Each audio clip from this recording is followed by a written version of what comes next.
scared kid. And the only way I could find myself was through putting myself through the worst thing possible. I'm gonna say the exact opposite of what today's world is saying. So we read a bunch of books nowadays. As humans, we wanna find out how to be someone else. What we don't do is we don't go inside. So literally turn yourself inside out. Read the book that's like we're writing a book every day of our lives. Every day we're seeing who we are as people. When I was growing up, I lied for people to accept me because I didn't accept myself. So I would make up stories so then you would accept me into your world. Everything I did was for someone else to like me. It wasn't until I started reading my own book about how pathetic I was as a human being. I could blame my dad, I can blame kids at school, I could blame having health issues, ADD, my mom not being around. Great mom, but she was doing her thing. Right. I could blame a lot of people. And that's the book I was reading. And I put it off on everybody else. It wasn't until I said, you know what? For me to fix this, I gotta read what the f is wrong with David Goggins. Not blame anybody. Read my book and say, okay, I'm afraid of my shadow. How can I overcome that? Go in the military, get your ass kicked, do things you hate to do. Be uncomfortable every day of your life. Roger that. I'm not the smartest kid in the world. Okay. Instead of somebody saying, oh no, you're smart. No, don't say that to yourself. I said to myself, no, I'm a dumb. Okay, roger that. How you get smarter? Educate yourself. So the things that we run from the truth. We're running from the truth, man. So the only way I became successful was going towards the truth. As painful and as brutal as it is, it changed me. It allowed me to become, in my own right, who I am today. As far back as I can remember, I craved a seat at the table. Even when I was a punk-ass teenager, I knew that one day I wanted to sit at that mythical table among the greats in my field. I suppose you can trace it back to a deep desire for respectability. I desperately wanted to be somebody because I felt like a nobody. That's why I was drawn towards special ops at such a young age. And when I realized I was flunking out of school, it's why I was so motivated to change. I knew that I would never arrive at that table unless I took myself and my life more seriously. And yet, as much as I wanted to be among the greats, the decision makers, the anointed ones, I spent years waiting for a formal invitation. I don't know how many times I visualized receiving that embossed golden ticket to the dinner I dreamed of, where steak and lobster tail would be served by those who admired and wanted to be near us. But I expected to have to prove something first. I figured if I inserted myself into the proper organization or structure and met the standard consistently, someone would notice me, a mentor or guide, and give me directions to where all the power players gathered. I was not looking to be at the head of their table. I wasn't delusional. I just wanted a seat. In the meantime, I became one of the waiters who served the elite. Before long, some of my peers, who in my mind weren't as qualified as I was, were seated at the table too. I sucked it up and served them, still hoping that one day I'd be tapped on the shoulder and someone would pull out a chair for me. I wanted so badly to be anointed and validated by my superiors. I wanted to be told, you have finally arrived, David Goggins. You are now recognized to be one of the best. Trouble is, that formal invitation rarely arrives. And for me, it never did. But while I waited, I observed my so-called superiors at close range. I watched them work, studied how they presented themselves, and realized that most of them were fairly common motherfuckers. And I wanted to be uncommon, because it is the uncommon story, the uncommon leader that inspires others to seek more of themselves, work harder, and rise to the occasion. It's no secret that the vast majority of people prefer to be led because it's easier to follow someone else than to break your own trail. Yet all too often we are led by bosses, teachers, coaches, and powerful officials who wear the rank and title and deploy optimistic speeches, management lingo, and strategies they learned in some university or seminar from their colleagues at that table in the executive suite, but do not inspire us. Perhaps it's because they talk way too much and do far too little. Maybe it's because their own lives are out of control.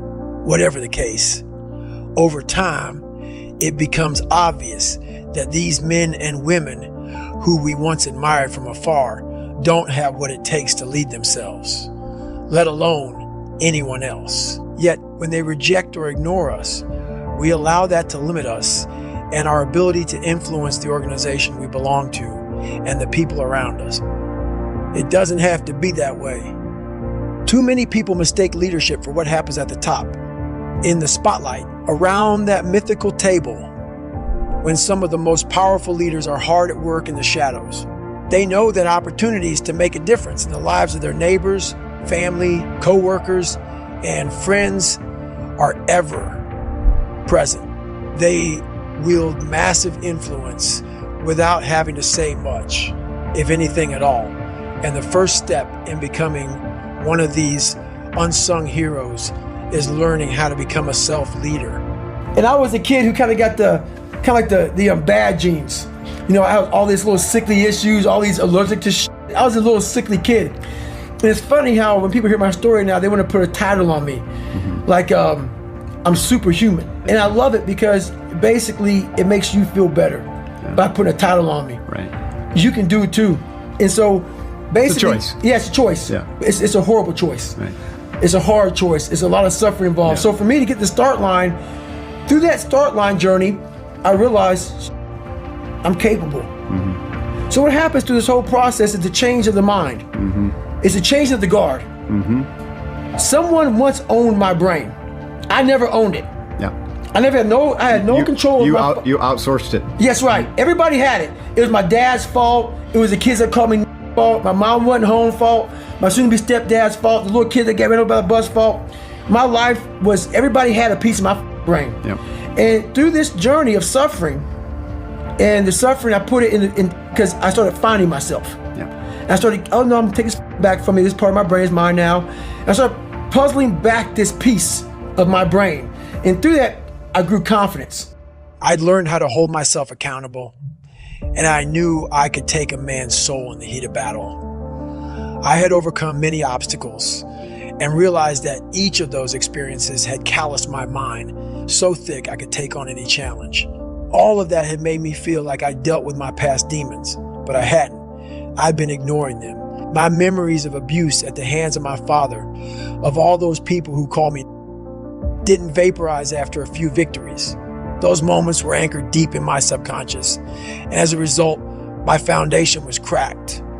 In a human being, your character is your foundation, and when you build a bunch of successes and pile up even more failures on a fucked up foundation, the structure that is the self won't be sound.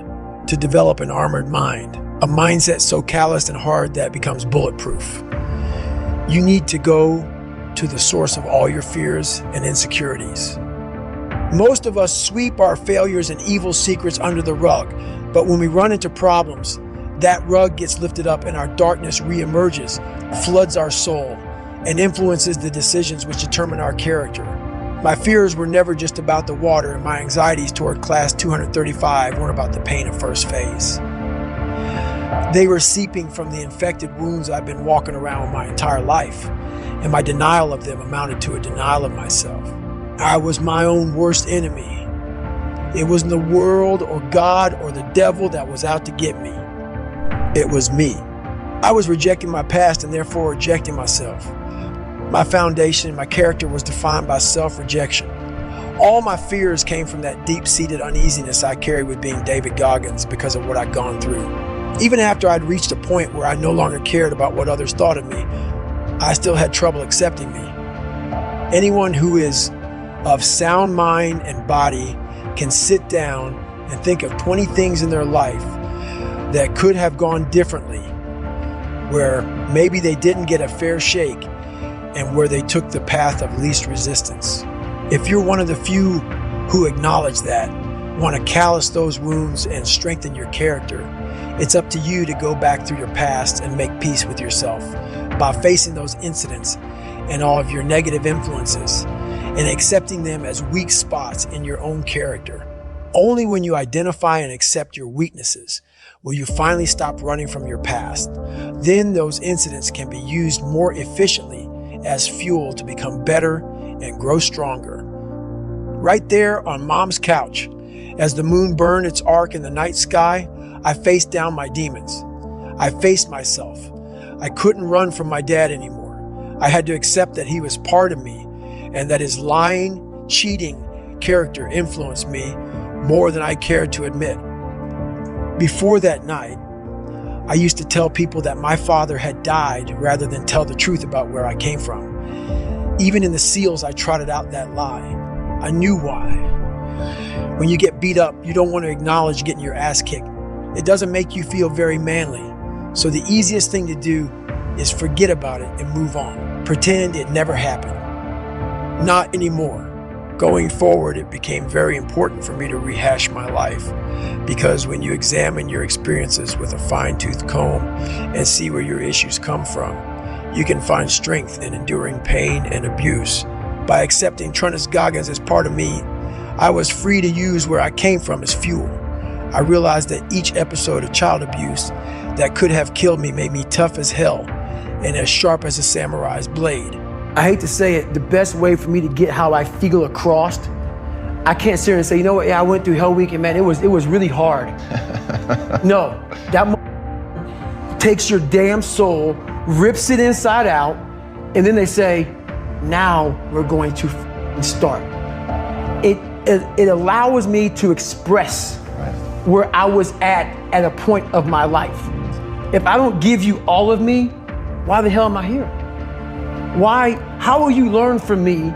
People take so much offense to me. You will never learn from people if we always tap dance around the truth. We tap dance around the truth by finding the right words so I don't hurt you because you have thin skin. No, tighten up, people. It's okay. Trust me, it's okay. You might be called one day. It's okay. You might be called some Jewish word or some or gay word. It's okay. Let them call you that. What are you going to do now? They don't own your life. How are you going to control that now? How are you going to flip it upside down and say, Roger that, now I'm going to harness this and you'll read about me years from now? How? That's the question. How are you going to do that? Thicken your skin. Become more of a human being. Don't be afraid of the reflection in the mirror, because that's all you can be afraid of. Once you overcome the reflection in the mirror, you've done it. Nothing in my life has ever happened for me on the first try. It took me 3 cracks to get through Navy SEAL training. I had to take the AFBAT 5 times and fail twice before breaking the Guinness World Record for most pull-ups in 24 hours. But by then, failure had long since been neutralized. When I set an unreasonable goal and fall short, I don't even look at it as failure anymore. It is simply my first, second, third, or 10th attempt. That is what belief does for you. It takes failure out of the equation completely, because you go in knowing the process will be long and arduous. And that is what we do. I wish I could more fully express what it's like to defy the medical mind to parachute into wildfires at 47 years old. I find the sensation almost impossible to describe. All I can say is that I hope you and everyone else get to feel this one day, because to overcome all obstacles and bump up against the outer reaches of your capabilities is the pinnacle. In those rare fleeting moments when you are washed in the sense of infinite possibility and overwhelmed with glory. Everything they ever did to you or put in front of you, all the knockdowns, breakdowns, and f*** yous, and every bit of the pain, doubt, and humiliation, is f***ing worth it. But the only way to get there is to continually seek greatness and always be willing to try one more time. I never needed to be the hardest motherfucker in the world. That became a goal because I knew it would bring out my best self, which is what this f***ed up world needs from all of us, to evolve into the very